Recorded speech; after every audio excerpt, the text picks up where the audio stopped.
언젠가 읽었던 우스갯소리 같지만 뼈가 있는 이야기를 먼저 한번 소개해 드리려고 해요.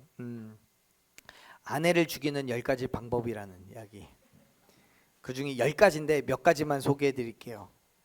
아내의 생일에 깜짝 이벤트를 준비해 보래요. 분위기 좋은 식당으로 달콤한 음료로 맛있는 식사를 하고 미리 준비한 명품 가방을 선물로 주면 깜짝 놀라서 심장마비로 죽을 거래요. 또 가끔 아내를 친정으로 휴가 보내서 쉴 시간을 주래요. 물론 그동안 남편은 청소하고 설거지하고 아이를 돌보고 집안 살림해야 되겠죠. 아마 아내는 남편에게 맡긴 살림이 불안해서 죽을지도 모른대요. 또 이런 방법도 있어요. 월급 통장을 비롯한 모든 경제권을 아내에게 주래요. 그러면 아마도 똑똑하게 소비하고 안전한 재테크를 연구하다가 머리 아파 죽을지도 모른대요. 마지막으로 그렇게 10가지 모든 것들 다 하고 그렇게 아내에게 정성을 다하면, 그리고 사랑하고 비율을 맞춰주고 행복하게 해주면 아내가 이 사람이 무슨 꿍꿍이가 있는 줄 알고 불안해서 죽을지도 모른대요. 저는 그 10가지 글을 읽으며 반성했습니다. 아, 내가 정말 아내를 죽이려고 작정을 했구나. 그러면 안 되는데 이제는 아내를 살려야 되겠다 라고 생각했습니다. 농담이에요.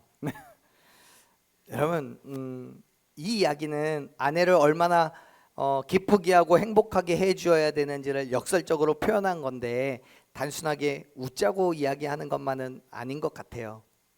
부부의 관계, 이웃과의 관계를 살리는 그 삶의 지혜가 담겨져 있습니다. 그래서 이 이야기를 듣고 저도 찾아봤습니다. 혹시 남편을 죽이는 10가지 방법은 없나? 없더라고요. 되게 괴로웠습니다.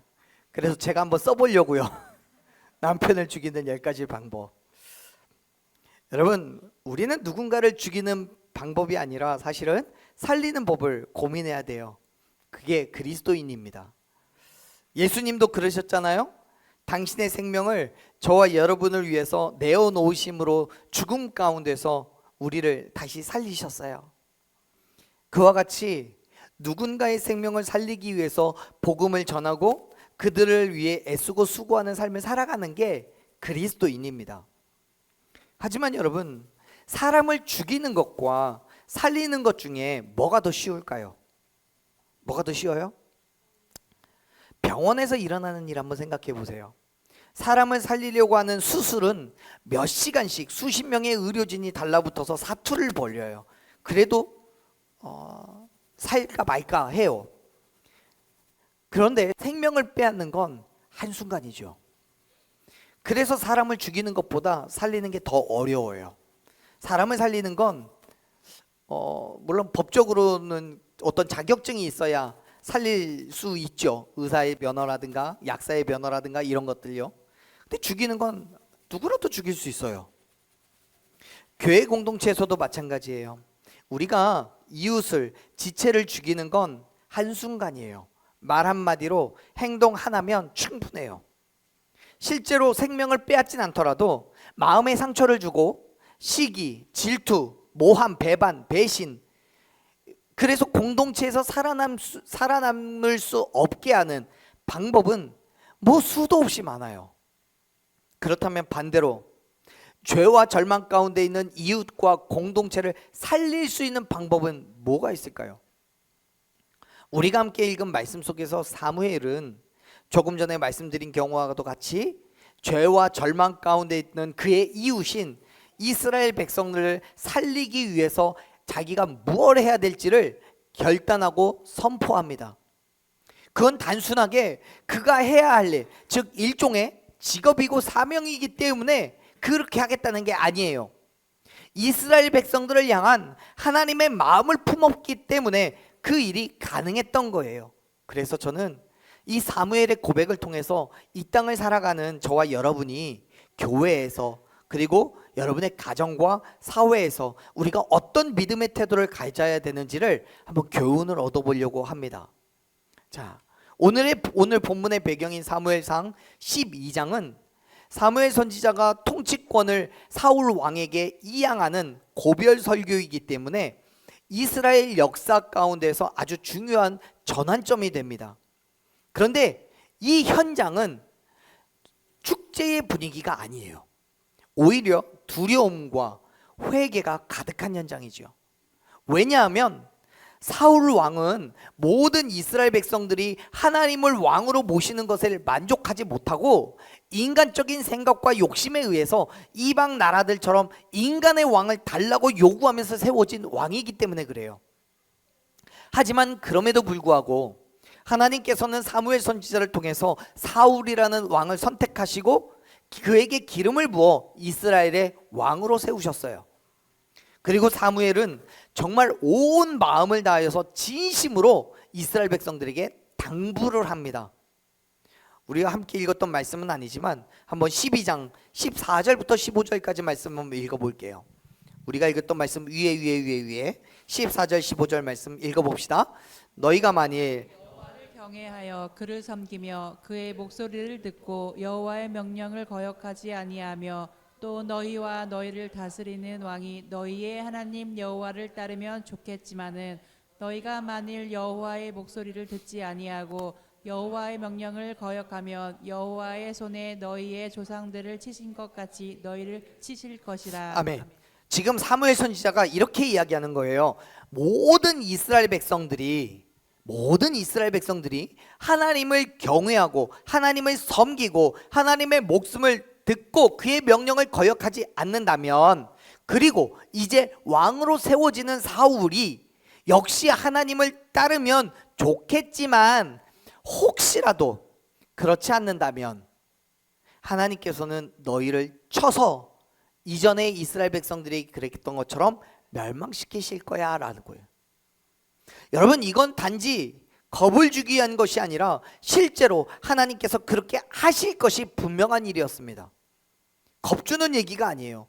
하지만 여러분, 이스라엘 백성들이 그의 말을 쉽게 들을 리가 없죠. 그들이 어떤 사람인데요. 그래서 사무엘은 이스라엘 백성들이 하나님의 말씀을 깨닫게 하기 위해서 이렇게 이야기를 해요. 그 다음 절 16절 읽어볼게요. 16절 읽습니다. 너희는 이제 가만히 서서 여호와께서 너희 목전에서 행하시는 그 큰 일을 보라. 아멘. 지금 사무엘은 하나님께서 행하실 일을 보라고 얘기해요. 근데 그 행하실 일이 뭐냐면 그 다음에 일어나는 사건들이에요. 즉 그 사건들을 통해서 하나님은 못하실 일이 없고 자신의 뜻을 분명히 드러내실 것이기 때문에 그 증거를 보여주겠다라고 말하는 거예요. 자, 이제 하나님이 놀라운 일 행하실 거야, 봐봐 라는 거죠. 그리고 이렇게 얘기해요. 17절 18절 읽어봅시다. 오늘은 밀베는 때가 아니냐. 내가 여호와께 아뢰니 여호와께서 우레와 비를 내사 너희가 왕을 구하니 곧 그 여호와의 목전에서 범한 죄악이 금은 너희에게 밝게 하시니라. 이에 사무엘이 여호와께 아뢰매 여호와께서 그날에 우레와 비를 보내시니 모든 백성이 여호와와 사무엘을 크게 두려워하니라. 아멘. 17절 처음엔 사무엘이 말하는 그 밀을 베는 때가 언제냐면, 오늘은 밀 베는 때라고 얘기하잖아요. 그 밀 베는 때가 언제냐면 비가 오지 않는 건기를 말해요.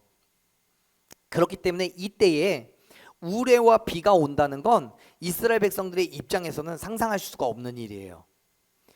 결국 사무엘이 기도할 때 하나님께서 그의 기도를 들으시고 우레와 비를 내리실 거라고 말하는 건 하나님의 힘과 능력을 그걸 통해서 보여줄 거라는 거예요. 왜요? 왜 사무엘은 하나님께서 그렇게 하실 거라고 말하는 겁니까? 그들의 죄를 깨닫게 하시기 위해서요. 17절 마지막에 이야기했잖아요. 여호와의 목전에서 범한 죄악이 크다는 것을 너희에게 밝히 알게 하실 거라고. 여기 알게 하리라라고 말씀하는 건 무슨 뜻이냐면 이스라엘 백성들에게 자신들의 죄에 대해서 깨닫게 하시겠다는 거예요. 그래서 하나님께서 약속하신 건 반드시 지키실 거고 그만한 힘과 능력이 있다는 것을 보여주신다는 거예요. 사랑하는 여러분, 이건 결코 우연의 일치가 아니에요. 14절 15절에서 말씀한 대로 그대로 이루시겠다라는 확증인 거예요. 그리고 실제로 사무엘이 기도했을 때 하나님께서 그 기도를 들으시고 18절 말씀 보면 우레와 비를 그날에 보내주셨어요. 하나님의 살아계심과 그의 힘과 능력을 드러내는 사건이에요. 사랑하는 여러분, 하나님의 힘과 능력은 우리의 인간적인 생각이나 지식이나 경험으로 결코 재단하거나 계산할 수 없음을 믿으시길 바랍니다. 고린도전서 1장 25절 말씀을 보면요, 바울은 하나님의 어리석음이 우리보다 사람보다 지혜롭고 하나님의 약하신 것이 사람보다 강하다라고 말씀해요.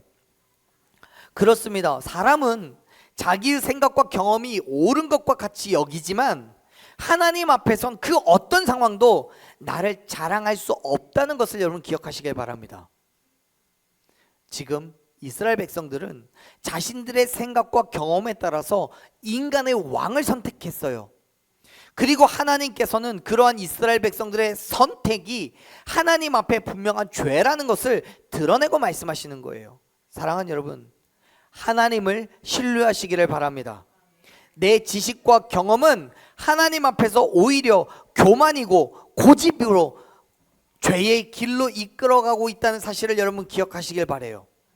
지금 이스라엘 백성들이 그렇습니다.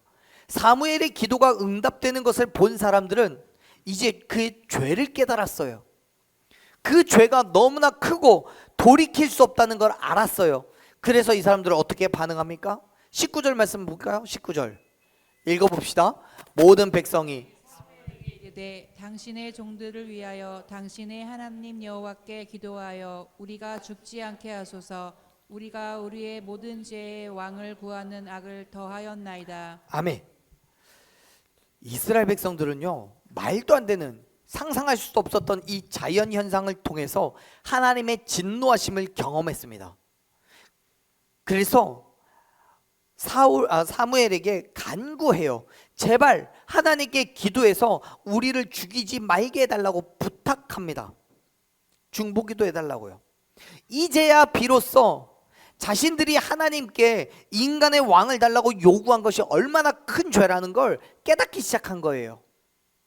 우리 성경에서는 왕을 구하는 악이라고 얘기하잖아요.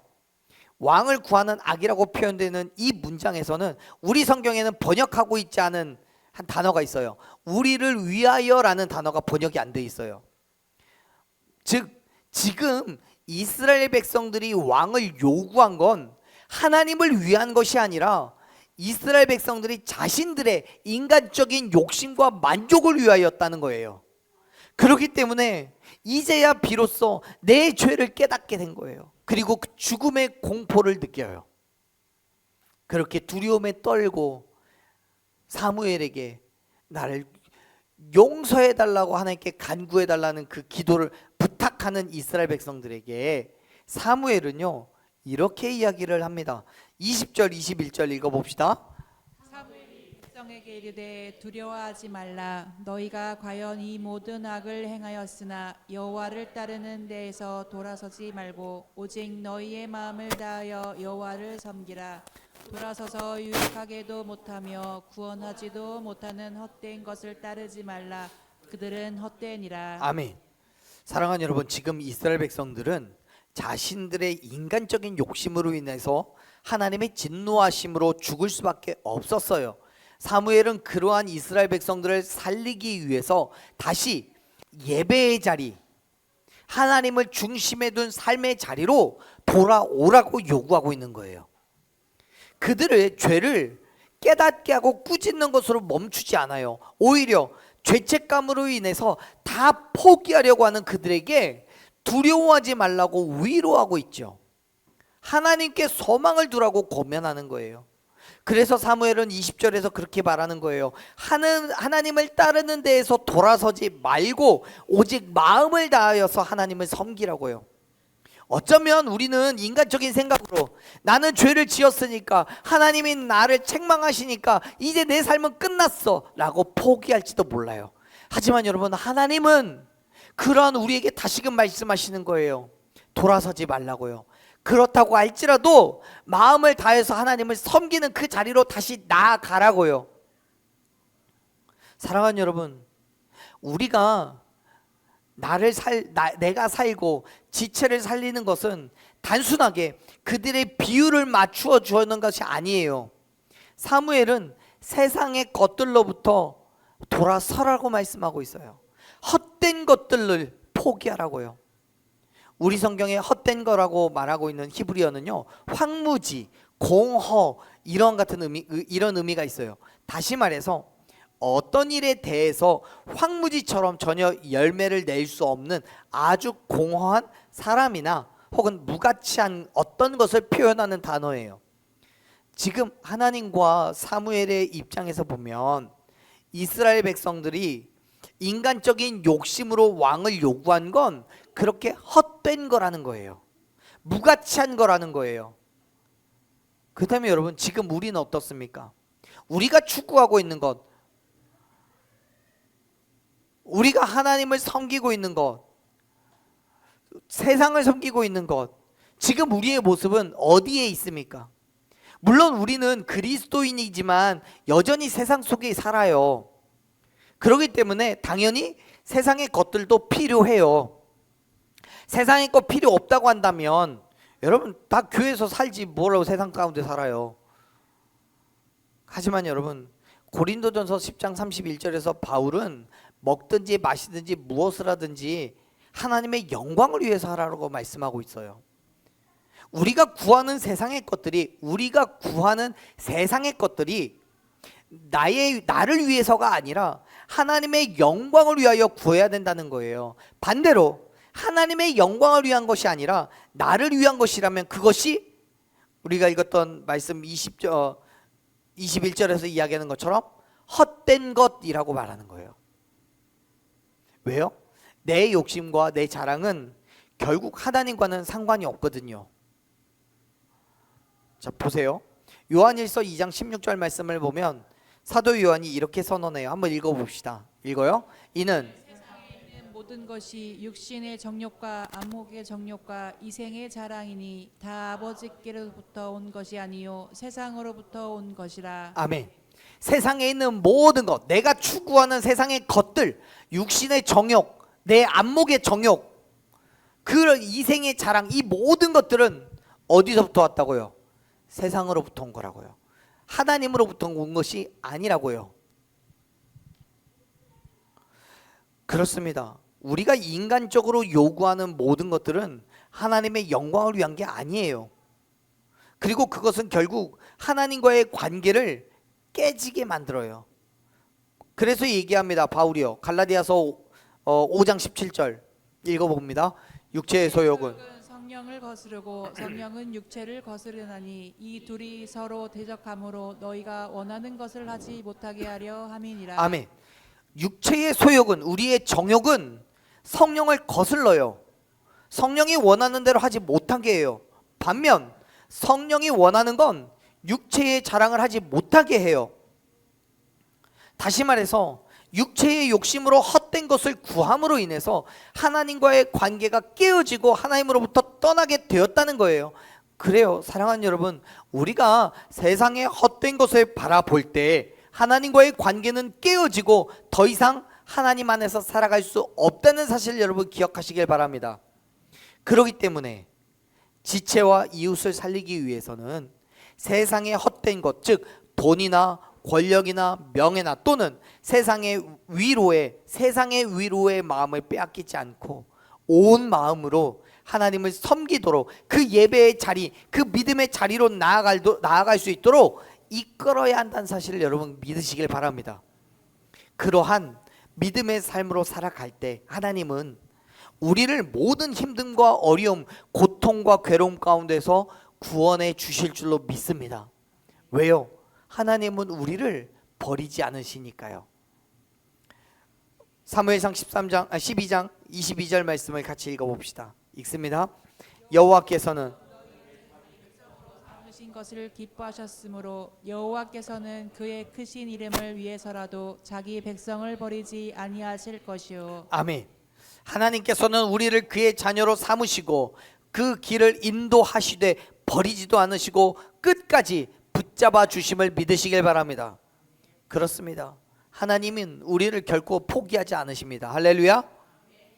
지금 하나님께서 이스라엘 백성들이 자기를 버리고 인간적인 욕심으로 왕을 구했음에도 불구하고 22절 말씀을 보면 하나님은 이스라엘 백성들을 뭐라고 불러요? 자기 백성이라고 불러요. 자기 백성, 즉 하나님의 백성으로 삼으시고 영원히 버리지 않으시겠다는 거예요. 아멘. 그런데 여러분, 우리가 그러한 하나님의 사랑을 잃어버려요. 하나님의 음성에 귀를 기울이지, 하나님의 음성이 귀에 들리지 않는다고 쉽게 포기하려고 해요. 하나님의 역사심이 느껴지지 않는다고 의심해요. 그래서 내 생각대로 내 욕심대로 살아가려고 해요. 그렇게 또다시 세상의 유혹에 넘어지고 시험에 빠져요. 당시 이스라엘 백성들도 그랬어요. 그래서 사무엘은 이스라엘 백성들에게 두 가지를 약속합니다. 23절 읽어볼게요. 23절, 나는 너희를 위하여 기도하기를 쉬는 여호와께 앞에 결단코 범하지 아니하고 선하고 의로운 일을 너희에게 가르칠 것인즉. 아멘. 23절에서 사무엘이 약속한 두 가지 중에 첫 번째는 뭐냐면 이스라엘 백성들을 위해서 기도하는 것을 쉬지 않겠다는 겁니다. 그런데 여러분 한번 생각해 보세요. 사무엘은 그럴 만한 이유도 없고 이제 의무도 없어요. 이전에는 몰라요. 이전에는 분명히 있죠. 그런 의무가 있고 이유도 있어요. 하지만 지금 이 시점에서 사무엘은 새롭게 왕이 된 사울에게 모든 통치권을 넘기고 지금 시대로 이야기하자면 사사의 자리에서 은퇴한 거예요. 그럼에도 불구하고 이 사람은 이스라엘 백성들을 위해서 기도를 하겠다고, 심지어 기도하기를 쉬는 것은 죄이기 때문에 결코 쉬지 않겠다라고 선포해요. 여러분, 도대체 왜 그러는 겁니까? 단지 자기가 선지자, 제사장이기 때문에 그럴까요? 물론 그런 이유가 있겠죠. 하지만 본질적으로는 사무엘이 믿음의 사람이기 때문에 그래요. 그리고 이스라엘 백성들을 사랑하기 때문에 하나님의 징계가 그들에게 임하는 것을 두고 볼 수가 없었던 거예요. 지금 사무엘은 자신의 공식적인 사명은 마무리를 하지만 선지자로서 사랑하는 백성들을 위해서 여전히 중보 기도로 책임을 다할 것을 선언하고 있는 거예요. 그러면서 동시에 이스라엘 백성들의 영적인 삶의 본을 보이는 거죠. 보세요. 23절 마지막에 이야기하잖아요. 이스라엘 백성들에게 선하고 의로운 길을 가르치겠다라고요. 여기에서 이 길이라고 번역한 단어는요, 히브리어로 길, 도로라는 뜻도 있지만 자기의 태도, 행실, 그런 행함 이런 거를 의미하기도 합니다. 다시 말해서 사무엘은 내가 먼저 하나님의 말씀에 순종하는 삶의 태도를 보여주겠다는 거예요. 하나님이 나의 왕이라는 것, 나의 주권자라는 사실을 인정하고 살아가는 게 어떤 삶의 모습이냐는 것을 보여주겠다는 거예요. 그래서 이스라엘 백성들을 영적으로 또 종교적으로 윤리적으로 올바른 길로 갈 수 있도록 인도하는 본이 되겠다는 거예요. 이게요. 나를 본받아서 너희가 가지고 있는 영적인 책임을 다 하라는 거죠. 우리가 흔히 너 같은 목사나 또 장로님들 같은 분들만 본을 보이면 되는 거 아니냐라고 생각합니다. 아니에요. 그리스도인은 누구나 모든 사람에게 영향을 주는 사람이에요. 바울이 이야기합니다. 고린도후서 3장 3절에서 고린도 교회 성도들에게 너희는 그리스도의 편지라고요. 즉 사람들에게 그리스도의 말씀을 선포하고 그의 생각과 뜻을 드러내는 존재라는 거예요. 누가요? 그리스도인이요. 그가 누군데요? 나요. 나. 그럼 여러분 그래 너요 막 그러지 마시고 나요. 나. 그런 의미에서 저와 여러분은 분명히 누군가의 본이 되어야 된다는 사실을 기억하시길 바랍니다. 그래서 뭐 해야 돼요? 기도해야 돼요. 그래서 뭘 해야 돼요? 본이 돼야 돼요. 사무엘과 같이 쉬지 않고 기도해야 돼요. 그게 지체를 살리는 일인 거예요. 내가 사는 일인 거예요. 지금 사무엘은 이스라엘 백성들을 위해서 기도하고 그들의 본이 되겠다고 결단하는 건 자기의 유익과 자랑을 위해서 그러고 있는 게 아니에요. 오히려 나를 희생하고 헌신할 것을 결단하는 거예요. 내 시간을 내어서 이스라엘 백성들을 위해 기도하고 내 삶의 내어서 이스라엘 백성들의 믿음의 이정표, 삶의 방향이 되어주겠다라고 선포하는 거예요. 사랑하는 여러분, 오늘 저는 지금까지도 그랬지만 또다시 여러분과 교회를 위하여서 저 자신의 시간을 내어 기도할 걸 결단합니다. 그리고 저의 삶을 내어 여러분의 본이 되는 믿음의 삶을 살기 위해서 몸부림치겠습니다. 왜냐하면 이미 예수님께서 나를 위해서 섬김과 겸손의 본을 보이셨고 고난 중에도 하나님의 말씀에 순종하셨을 뿐만 아니라 지금도 하나님 우편에서 나를 위하여 간구하고 계시기 때문에요. 제가 그렇게 할게요. 여러분도 여러분의 삶의 자리에서 누군가를 위하여 그러한 믿음의 삶으로 나아가기를 간절히 소망합니다. 왜요? 나는 그 예수님을 믿는 그리스도인이니까요. 사랑하는 여러분, 저도 그렇게 기도하며 그렇게 본을 보이는 믿음의 삶을 결단합니다. 오늘 여러분 또한 그러한 믿음의 삶을 결단하시기를 축복합니다. 시간을 내어 기도하십시오. 그리고 누군가를 위하여 본이 되는 믿음의 삶을 살아가시기를 바랍니다. 물론 그 일이 쉬운 거 아니에요. 어려워요. 하지만 여러분, 내가 살고 누군가를 살리기 위한 그 믿음의 자리는 어렵다니까요. 사람을 죽이는 건 쉬워요. 하지만 살리는 건 어렵습니다. 하지만 그 어려운 일을 우리는 해야만 해요. 왜요? 우리는 그리스도인이니까요. 우리는 서로를 사랑하니까요. 우리 서로 한번 바라보시면서 따라합시다. 당신을 위해 기도하겠습니다. 뭐요? 진심인 거예요? 한 번 더 이렇게 얘기하시죠. 당신을 끝까지 사랑하겠습니다. 여러분, 그것은 나의 유익과 자랑을 위한 게 아니에요. 누가 나를 알아주지 않아도 또 수입이 생기지 않아도요, 우리가 기도하기를 쉬지 않고 온전히 본이 되어 살아갈 때 하나님은 우리를 통해서 죽어가는 영혼들을 분명히 살려내실 것입니다. 24절 25절에서 사무엘은 이렇게 이야기해요. 한번 읽어봅시다. 24절, 너희는 여호와께서 너희를 위하여 행하신 그 큰 일을 생각하여 오직 그를 경외하며 너희의 마음을 다하여 진실이 섬기라. 25절, 만일 너희가 여전히 악을 행하며 너희와 너희 왕이 다 멸망하니라. 아멘. 그렇습니다. 하나님께서 우리를 위해서 행하신 일을 기억하며 하나님을 경외하고 진실하게 섬기면 우린 살 거예요. 하지만 악을 행하면 멸망합니다. 그렇기 때문에 여러분, 기도하십시오. 하나님을 드러내는 본이 되시기를 바랍니다. 하나님께서 행하실 일을 기억하면서 경외하는 그 믿음의 결단으로 나아가십시오. 그래야 내가 살고 교회가 살아서 생명의 공동체로 이 땅에 하나님의 빛을 비추게 될 거예요. 여러분, 포기하지 마십시오. 사무엘과 같은 믿음의 결단으로 지체를 살려내는 그 삶의 자리로 나아가는 저와 여러분이 되기를 간절히 축원합니다. 아멘. 우리 찬양하고 결단하며 나아갑시다. 사랑하는 여러분, 우리가 기도로 서로를 붙들고 선한 길에 본이 되어 살아갈 때 하나님께서는 우리를 통해 이 땅에 놀라운 생명의 역사를 써 내려갈 것입니다. 어쩌면 그냥 나의 희생과 헌신만을 요구하는 것이고 내가 지쳐서 쓰러질지도 모른다라고 오해하실지도 모르겠습니다. 그런데 여러분, 아니에요. 훨씬 이전에 예수님은 나를 위해서, 여러분을 위해서 자신을 포기하시고 생명을 내어놓으셨어요. 그렇게 우리의 본이 되어 주셨습니다.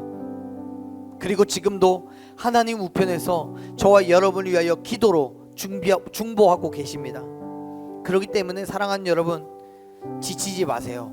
포기하지 마세요. 하나님께서 행하실 일을 믿음으로 담대하게 그 기도의 자리로 나아가십시오. 믿음의 자리로 나아가십시오. 하나님께서 우리를 위하여 행하신 그 큰 일을 생각하시면서 그 믿음의 자리에 굳건히 서 있는 저와 여러분이 되기를 간절히 축원합니다. 아멘. 우리 이 찬양 함께 고백하겠습니다.